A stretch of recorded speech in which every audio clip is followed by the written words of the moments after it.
Hello and welcome to another episode of IIRIS Report, and in this episode we are looking at safety and security in the schools across the countries, and have we really learnt our lessons after all the media coverage of certain embarrassing situations over the last year or two, particularly in the light of the fact that the existing infrastructures of many schools have been audited, need to be audited, and under pressure from the public, parents and the media, the school authorities have begun to put in place certain measures that would make life for the students more safe and secure.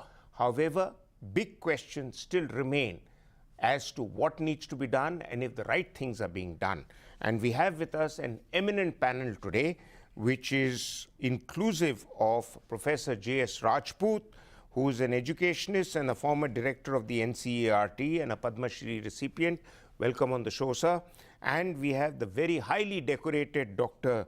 Vikram Singh, an educationist and a former DGP of Police of Uttar Pradesh, and now heading a fast, recognized, top-of-the-line private university in Noida. And we have Mr. Kunal Bhogal with us, who's Vice President of Security and Design at IIRIS. So all of them are collectively going to give us their view on really where we need to go. Professor Rajput, I'll start with you, sir.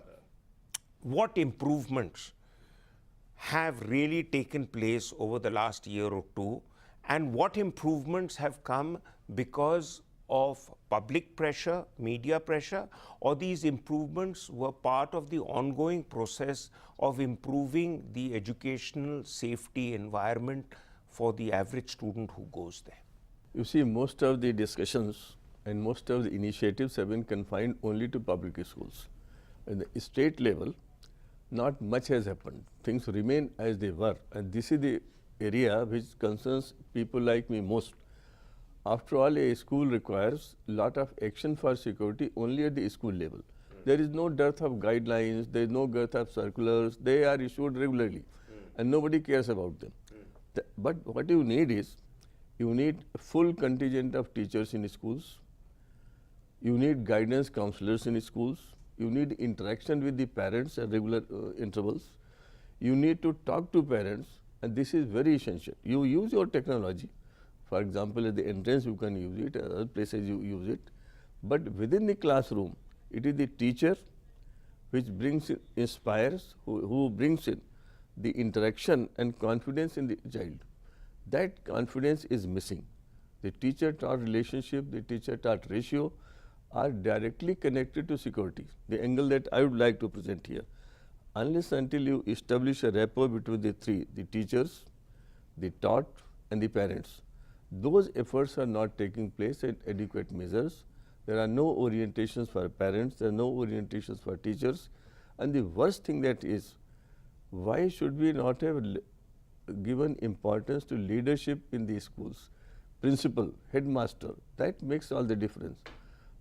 I would like to mention that Gunnar Medal in his book Asian Drama in around 1970, 68, 70, he said, teacher education institutions are the power plants for developing countries. No, that's in fact, the point. You have to bring the teachers' teacher education is about security. Talk in the teacher training institutions. Talk in their orientation programs. When you train them and you reorient them, talk about security. Well, that's very well put, sir. That's very well put. In fact, they say the future of India is being shaped in its classrooms. It is in the classrooms. And Dr. Singh, sir, for me, there are two very clear elements of educational institutions.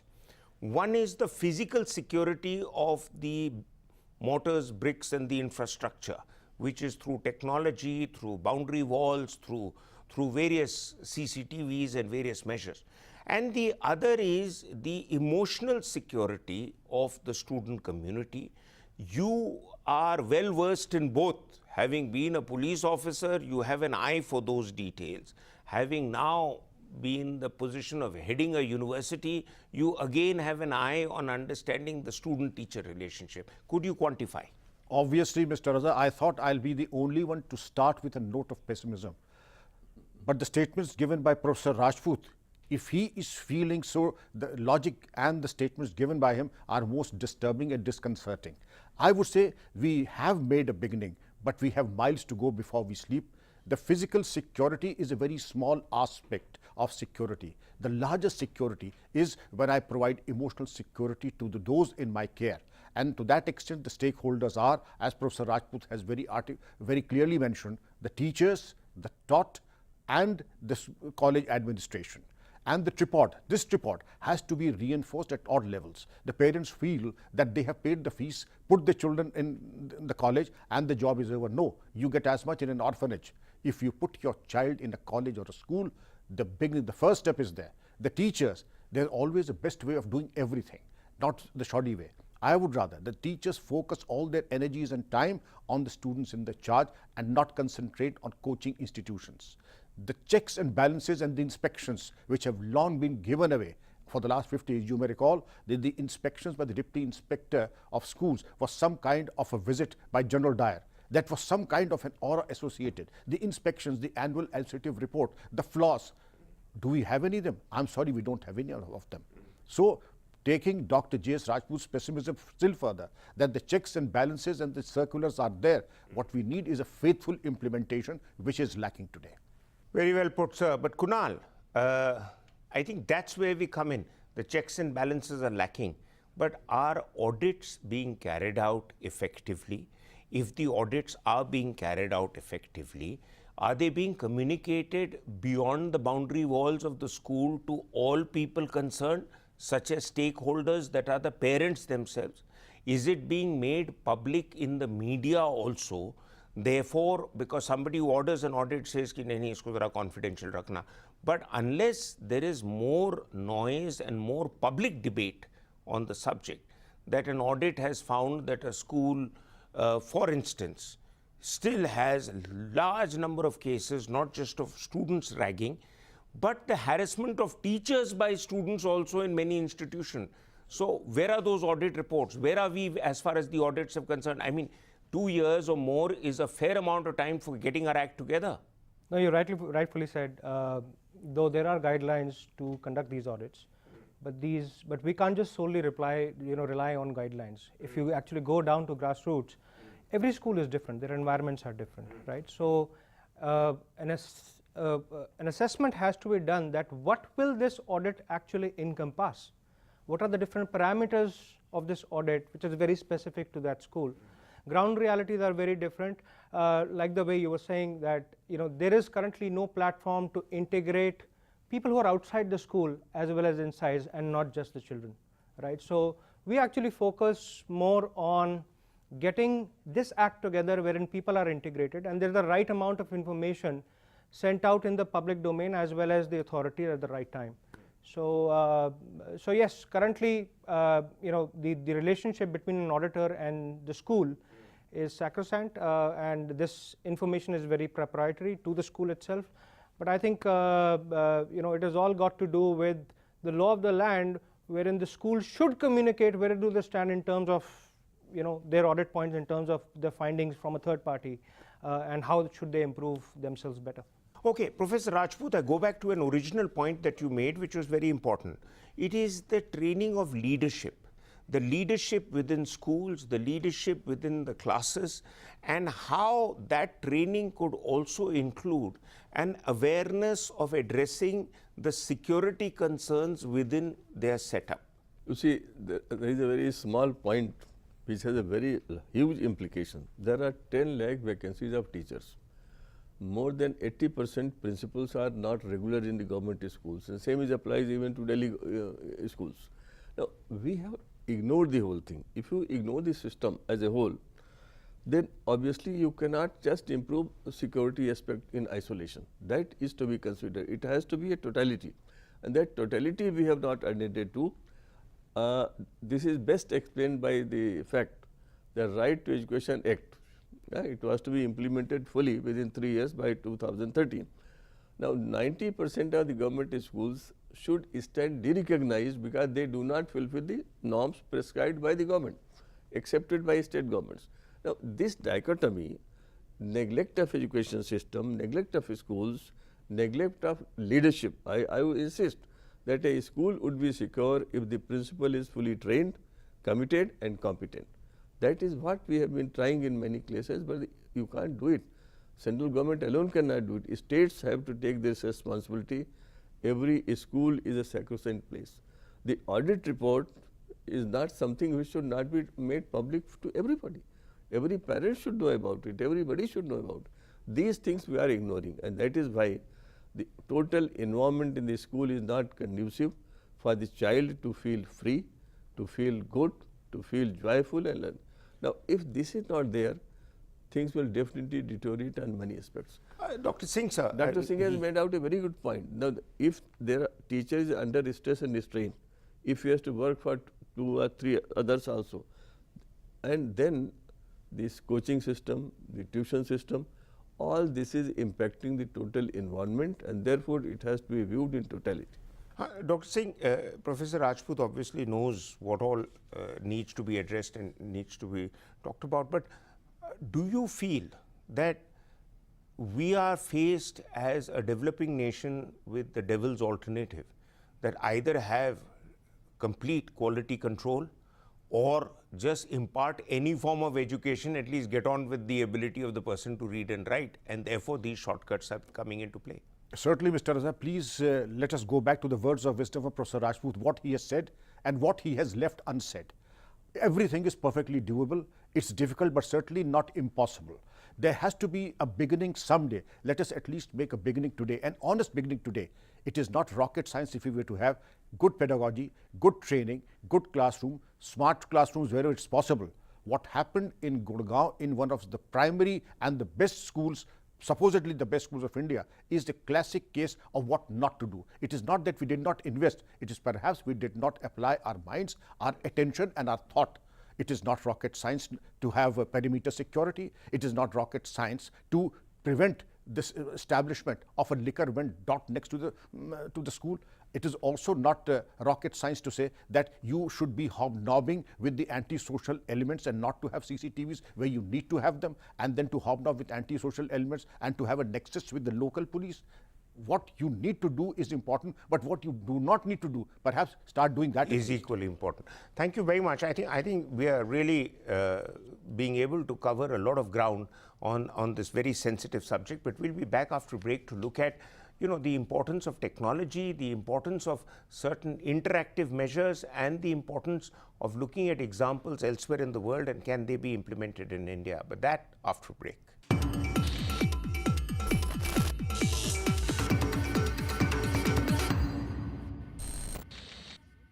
Welcome back. We are continuing to look at safety and security in the schools of India and how the current challenges can be addressed. And we have a very distinguished panel with us. Professor Rajput, back to you again, sir.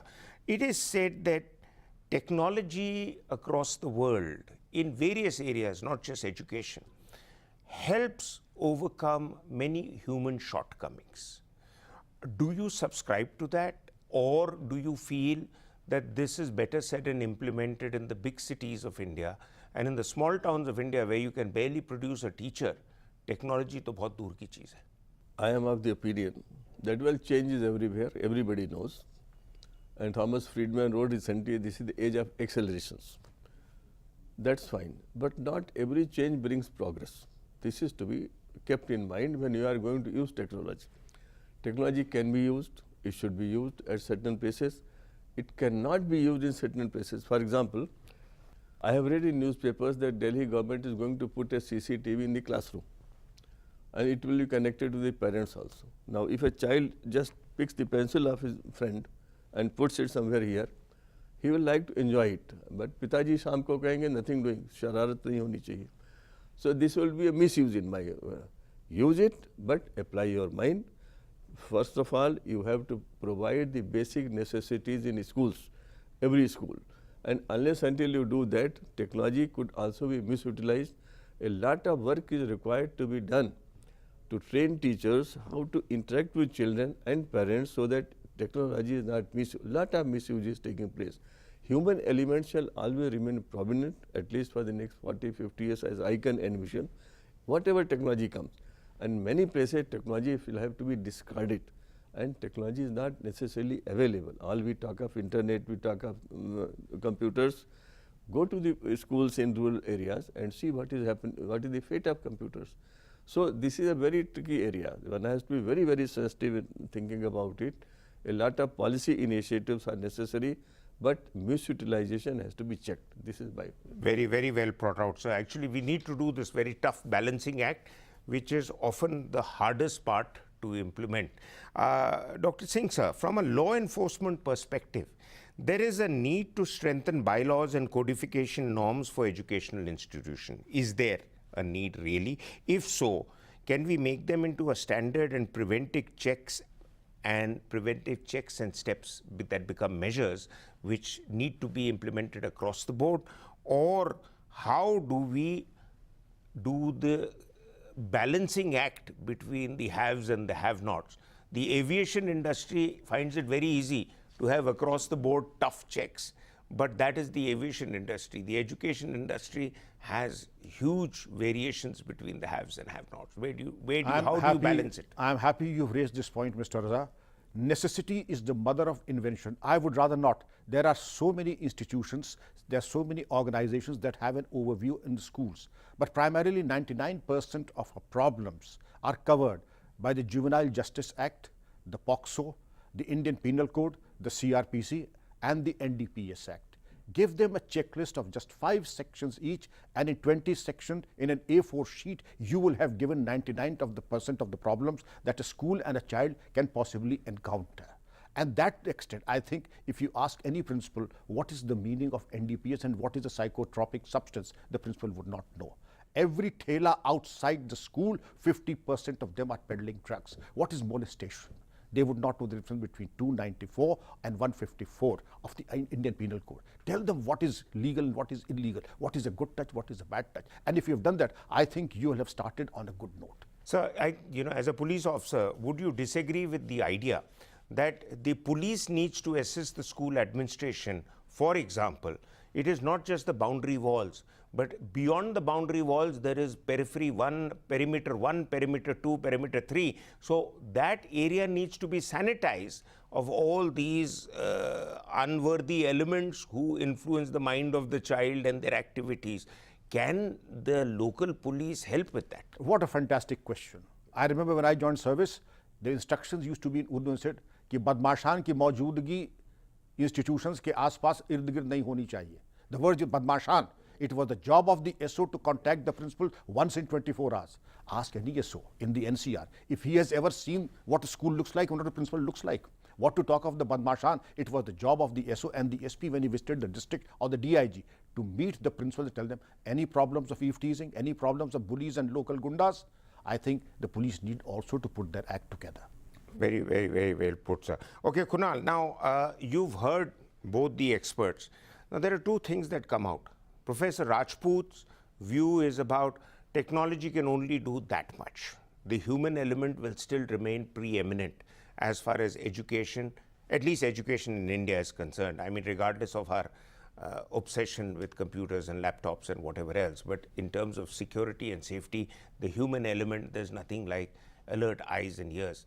But so what is your take on technology versus the human factor? So I'll take from what sir was suggesting about upgrading the human potential, right? First we need to know what is our problem. How would we get to know what is our problem? So what we have done, and we've been doing a lot of audits for various types of schools, various scales of schools, and not just for schools, but even child safety creche, even that's a very booming business now, right? And there are very loose guidelines around that. So we've gotten all of that knowledge, and working with professionals, working with think tanks, we got ourselves an app which is accessible by all. It's available on the Google Play Store, it's available on Apple, and by which you can actually make a basic assessment of what could be a possible problem statement for your school. Okay. Once you know where are you standing on various parameters, I think the first things that we ought to do is, when we are implementing technology, the technology for at least school children shouldn't be in the eye, shouldn't be very intruding. So one is balancing out where does surveillance end and where does privacy start. One is that. The second other aspects which are probably not just in the school but just at the junction wherein the school boundary ends and the external boundary starts is the handover of children, right? A lot has to be done there. People have to be upgraded with their knowledge at what exactly does handover happen, how does it happen, what does it entail. Last but not the least is it all goes back to the kind of skills that we are upgrading within the school environment. The teachers, the management, they all need to be given they all need to be given an updated crash course on what latest technology can do and where do you stop using technology and start using your human capacity. I think that's my take on that. Okay. Yeah. Professor Rajput, quick question. Kunal's company IIRIS received a 400% increase in queries on what needs to be done regarding safety and security, but it translated only into 1.5% of business. So everyone wants to know, but when they think they've picked up enough gyan, they don't want to invest in it. So is there something that can be done to make people realize it's important to invest in safety and security as much as it is important to invest in a good office and a good car for the principal? Those institutions which have the resources must be made to do it. This is what Dr. Singh would say. They must be made to do it. Others, and they are in majority, who do not have the resources, they need to be supported, they need to be trusted. Their children need to be provided environment conducive within the boundary wall and outside the boundary wall. And they have to have a boundary wall also. That also is essential. What has been pointed out, just outside the school, you have all types of wrong things and children learn from them. Those schools which sell books and dresses inside the school, they are also inculcating incorrect values. All these things make a difference. A school has to be seen in totality, and I am repeating it. And therefore, use technology, you must use technology within the limitations, within the fully analyzed conditions, but those who have the resources, and there are a good number of private schools which are somehow called public schools, they should be made to do it strictly by a rule of law, and others should be supported in creating environment and also the infrastructure support wherever they need it. So there are lots of good points, and we have to finish, sir. We are completely short of time. Completely short of time, sir. I'm sorry, but I think you've made your point. Thank you very much for being with us on the show, but quite clearly school safety and security and that of the children is still an issue of great concern. Steps have been taken, but it appears much more can be done. Until that is done, we all need to be alert. Thank you very much for being with us on the show. We'll be back next week with another episode. Until then, goodbye.